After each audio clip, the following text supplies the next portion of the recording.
Welcome to yet another interesting session of ask me anything, जहाँ पर दोस्तों आप मेरे से फाइनेंस इंडस्ट्री से जुड़े और फाइनेंस करियर से जुड़े अपने सवाल पूछते हैं और मैं अपने अनुभव से आपको उनका ऑब्जेक्टिव आंसर देने की कोशिश करता हूँ। सो दोस्तों, आज का सवाल जो है हमारा वो प्रणय तेजा पूछ रहे हैं और उनका सवाल बहुत ही सिंपल है। वो पूछ रहे हैं कि सर, एमबीए से पहले मैं सीएफए करूँ या एमबीए के बाद मैं सीएफए करूँ, क्योंकि वो आईएम जो है आईएम से एमबीए करना चाह रहे हैं और वो ये कंफ्यूज्ड हैं कि अब एमबीए से अगर पहले करता हूँ तो उसके क्या फ़ायदे नुकसान है, बाद में करूँगा तो क्या फ़ायदे नुकसान है।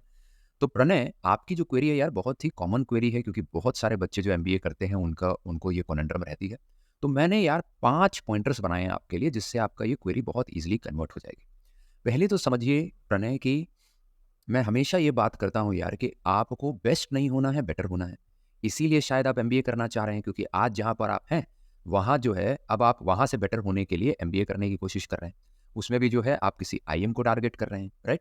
तो हेंस यार जो है आप उस बेटर होने की तलाश में निकल चुके हैं। बट उस बेटर होने की तलाश में एक कैच है प्रणय, जो आपको समझना है कि जैसे ही आप बेटर होते हैं, राइट, तो अब आपको फिर से बेटर होने की जरूरत पड़ती है, क्योंकि आप जो लोग हैं आपके आसपास, उनके साथ तो जो है अब आप कॉमन हो गए। मतलब जब आप आईएम में जाएँगे, तो आपके साथ जितने लोग हैं, वो सारे के सारे जो है आप जैसे ही होंगे। तो जो है अब आपको उनसे बेटर होने के लिए फिर कुछ करना पड़ेगा, राइट? जैसे मैं अगर आपको अपनी स्टोरी सुनाऊँ, तो जब मैं आईएम में गया तो मुझे तो बहुत एक अभिमान था, एक प्राइड था कि वाह यार! अब तो मैं आईएम में आ गया हूँ, अब जो मैं टॉपिक या जो प्रोफाइल चाहूँगा वो मुझे मिल जाएगा। बट मैंने फिर रियलाइज़ किया कि आईएम में जाने के बाद कि यार यहाँ तो सारे ही आईएम वाले हैं।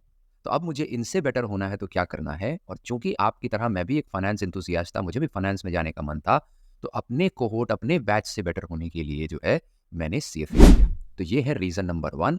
क्योंकि ब्यूटी क्या है कि आप जब बेटर होने की तलाश में एक के बाद एक के बाद एक ऊपर बढ़ते हैं, तो जो है ऑटोमैटिकली आपकी कंपाउंडिंग होती रहती है।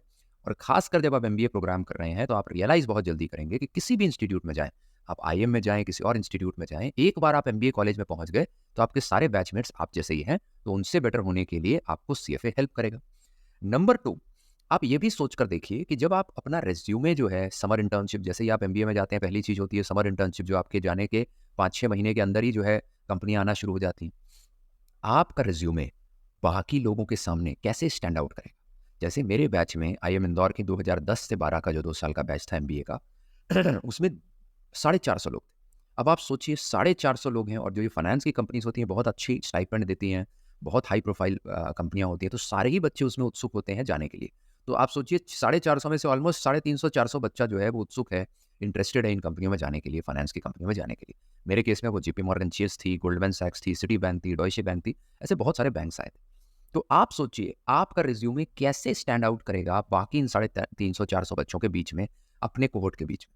हेंस वहाँ पर भी सीएफए चूंकि एक ग्लोबल ब्रांड है, चूंकि एक फाइनेंस का गोल्ड स्टैंडर्ड है, ऑटोमेटिकली दोस्तों आपको प्रणय ये बहुत हेल्प करेगा आपका रिज्यूमे स्टैंड आउट कराने में। ये है पॉइंट नंबर 2 जो आपको पता होना चाहिए। नंबर 3, आपको ये जानकर बहुत ही खुशी होगी और आपको बहुत कन्विक्शन मिलेगा कि आपको क्यों सीएफए एमबीए से पहले करनी चाहिए, क्योंकि आप रियलाइज़ करेंगे कि अब जब आप इंटरव्यू में बैठेंगे, तो आपसे सवाल बहुत सारे फाइनेंस के पूछे जाएँगे, रेशियोज़ के बारे में पूछा जाएगा, स्टॉक्स को कैसे वैल्यू करते हैं उसके बारे में पूछा जाएगा, प्राइस बाय अर्निंग मल्टीपल के बारे में पूछा जाएगा। मैं रिकलेक्ट कर रहा हूँ कि मुझसे क्या-क्या पूछा गया। अब आप सोचिए, आप तो एमबीए इंस्टीट्यूट में जस्ट अभी-अभी घुसे, तो अगले 5-6 महीने में कैसे ये सारी चीज़ें आप पढ़ लेंगे? नहीं पढ़ पाएँगे, वो तो आप एमबीए के 2 साल के प्रोग्राम में पढ़ पाएँगे।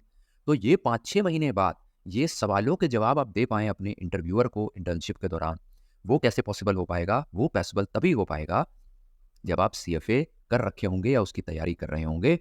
उससे क्या होगा कि ये जो सारे सवाल आपसे पूछे जा रहे होंगे, वही जो है आपको सीएफए में पढ़ाई हो रही है, तो ऑटोमैटिकली आपके चांसेस ऑफ क्वालिफिकेशन वो बहुत बढ़ जाता है। जैसे मुझे आज भी याद है, डे 0 पे जेपी मॉर्गन चेज़ आई थी। डे 0 मतलब वो दिन होता है एमबीए इंस्टीट्यूट के अंदर जहाँ प्रीमियर मोस्ट फर्म्स आती हैं, कंपनियाँ आती हैं। जो सबसे अच्छा स्टाइपेंड या सबसे अच्छा ब्रांड होता है जिनका, वो आती हैं डे 0 पे। तो उसमें ही एक कंपनी जेपी मॉर्गन चेज़ थी और मैं इतना आनंदित, इतना प्रफुल्लित हो गया था कि अरे वाह यार! बहुत अच्छी चीज़ है। They are asking me exactly what I have read in my CFA level 1 curriculum, क्योंकि उस समय मैं तैयारी कर रहा था सीएफए लेवल 1 की। तो बहुत ही आसानी से जो है मेरा इंटरव्यू जो है क्रैक हो गया, राइट? तो ये है पॉइंट नंबर 3 कि आपको इंटरव्यू के लिए भी हेल्प करता है। पॉइंट नंबर 4 कि जब आप इंटर्नशिप में जाएँगे, तो आपका टारगेट क्या होगा कि आप इंटर्नशिप बहुत अच्छे से करें, उसमें जो आपको काम दिया गया है, वो आप बहुत अच्छे से निभाएँ, ताकि आपको पीपीआई या पीपीओ मिले। पीपीआई का मतलब है प्री प्लेसमेंट इंटरव्यू।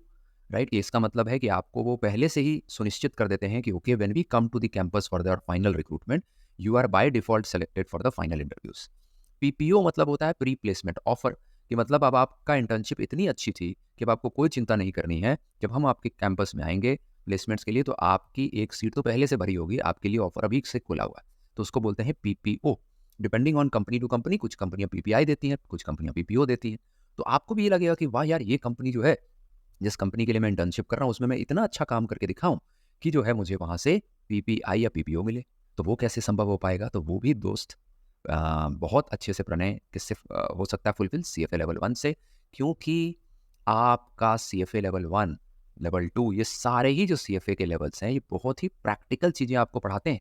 ये आपको Babar, Humayun, atom, electron, this that theoretical बातें नहीं पढ़ाते। ये आपको वही चीज़ें पढ़ाते हैं जो आपके जॉब्स में यूज़ हो। इसीलिए सीएफए एक गोल्ड स्टैंडर्ड है, इसीलिए हर रिक्रूटर चाह रहा है कि जो उस बच्चे को, जिस कैंडिडेट को वो सेलेक्ट करें, उनके पास सीएफए हो। तो हेंस जब आप जो है अपने इंटर्नशिप में जाएँगे, उसमें जब काम करेंगे, तो उसमें भी आपका काम बहुत उभर के निकल आ पाएगा, क्योंकि वो जो काम आपसे एक्सपेक्टेड था, वो सारी चीज़ें आपने सीएफए लेवल 1 में पढ़ी होंगी।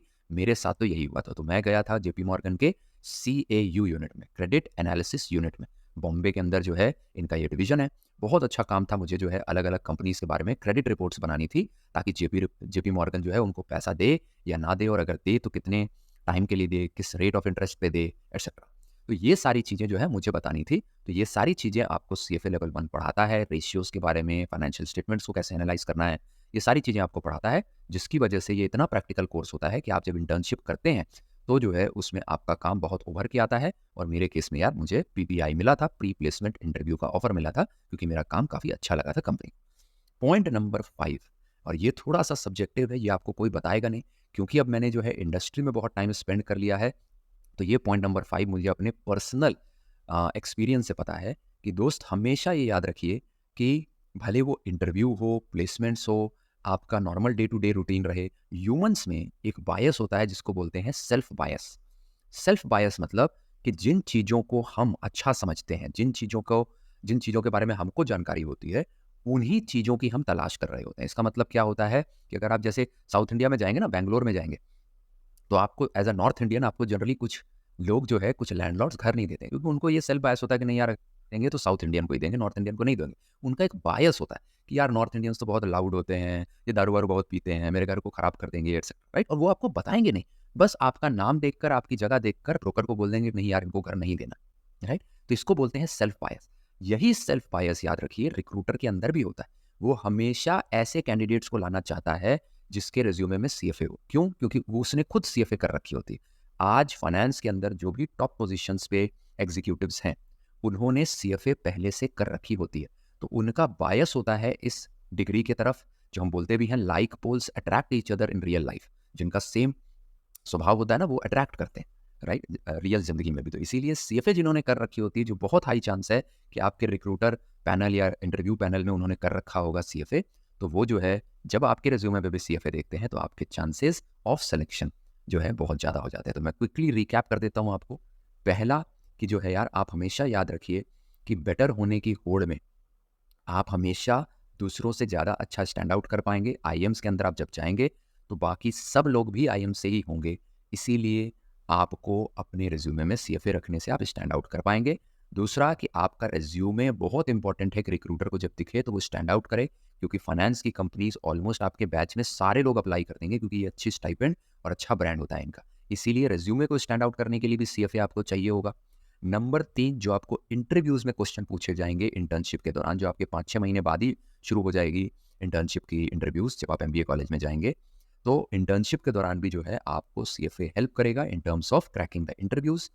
नंबर 4, आप जब इंटर्नशिप करेंगे, तो चूँकि सीएफए एक बहुत ही प्रैक्टिकल सर्टिफिकेशन है, तो ऑटोमैटिकली यार आपको वो आपका जो काम निकल के आएगा इंटर्नशिप में, वो बहुत अच्छा निकल के आएगा, क्योंकि आपने सीएफए के थ्रू ये सारी चीज़ें, ये सारे कॉन्सेप्ट सीखे होंगे।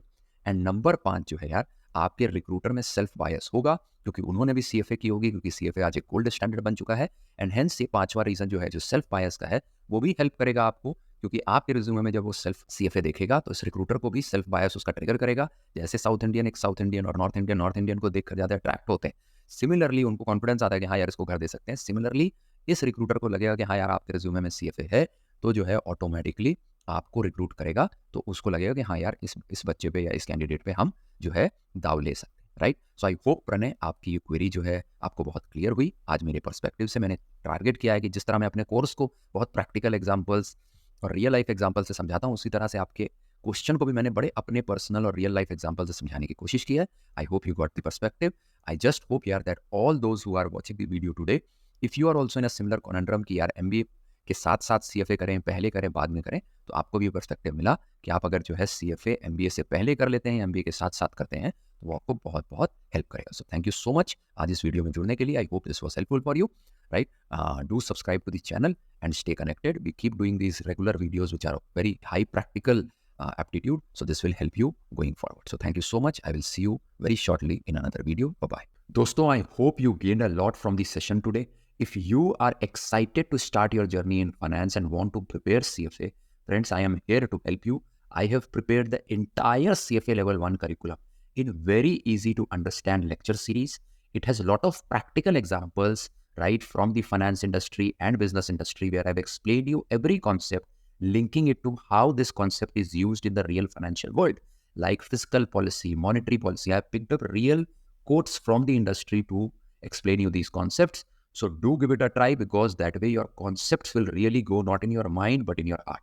Number two, I really and truly believe that your CFA level 1 is fruitful only if you qualify for a good financial role. And how will that happen? If you pick up these concepts and are able to apply in the real practical financial world in your jobs. So what I have done is picked up all these concepts, and I've also taught you in my lecture series how to apply this in your Excel, so that your proficiency in Excel, knowledge of Excel is also enhanced. So with these two, in just 3 to 4 months with my lecture series, you can prepare the entire curriculum. Also, you will get 6 mock exams, which once given once every week will take you 1.5 to 2 months for your mock exams and revision. That way, in just 4 plus 2, which is 4 months for the curriculum to get over, 2 months for your mock exam and revision, in just 6 months, you will be fully prepared for the CFA level 1. Details of the curriculum as well as a lot of demo sessions are given in the description. Do give it a shot, and trust me friends, it is available at a very, very nominal price. So do give it a shot.